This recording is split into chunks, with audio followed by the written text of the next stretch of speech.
Hi, I want to take a minute and talk to you all about formatting and professional documents.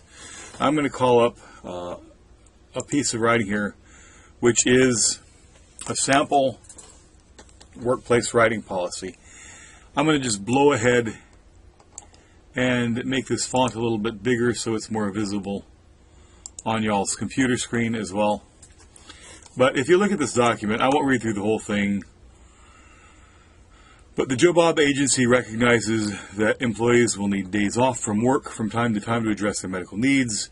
Employees accrue sick leave as follows, and a list of the ways that goes. If you look at the document itself, it's pretty well written. It lets you know what it is, it lets you know what the purpose is, and the content is fine. But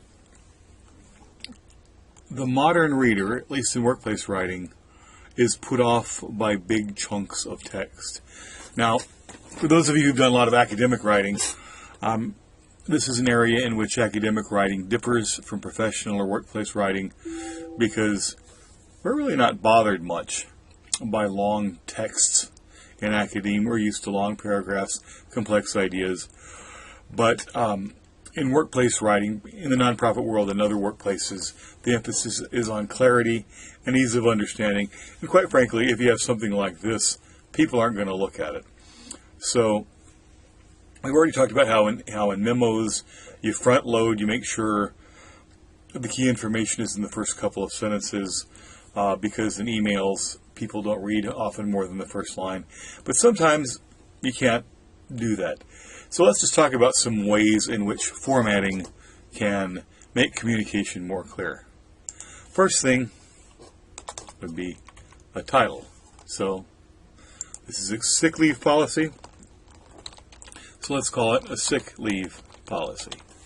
So the Joe Bob Agency recognizes that employees will need days off from work from time to time to address their medical needs. Okay, and then the next several sentences are about how sick leave is accrued or how it is earned.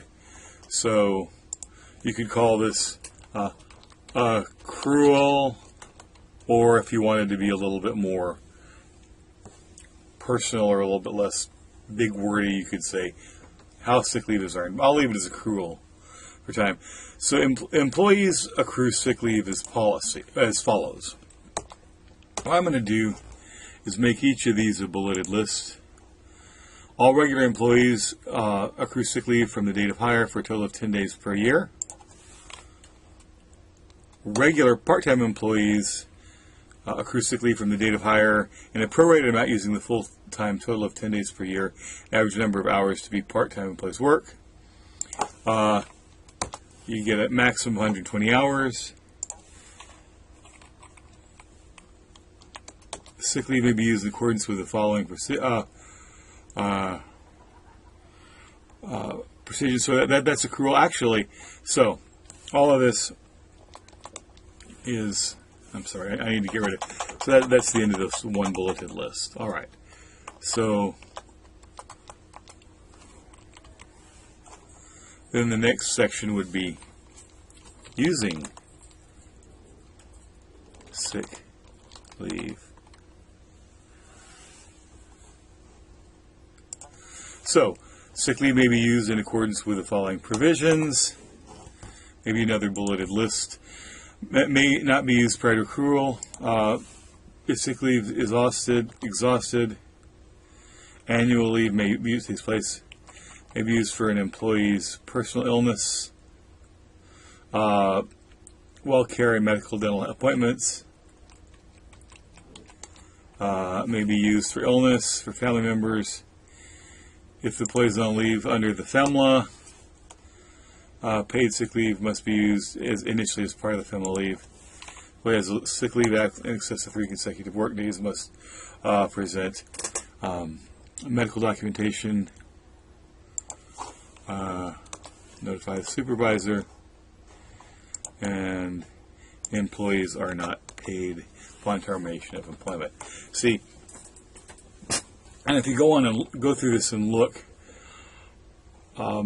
suddenly it's a lot easier to follow because we've given the reader clues. What is it? It's a sick leave policy. There are two parts to it. There's accruing sick leave and then using sick leave. And this is actually a policy, a real policy I pulled.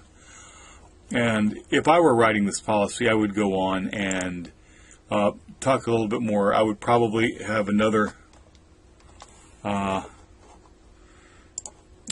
category called procedures to request sick leave or something like that, and then lay out the process how by an employee would take sick leave. Employees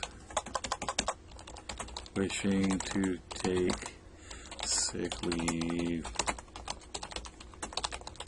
You know, and I won't go through the writing of all that part as well.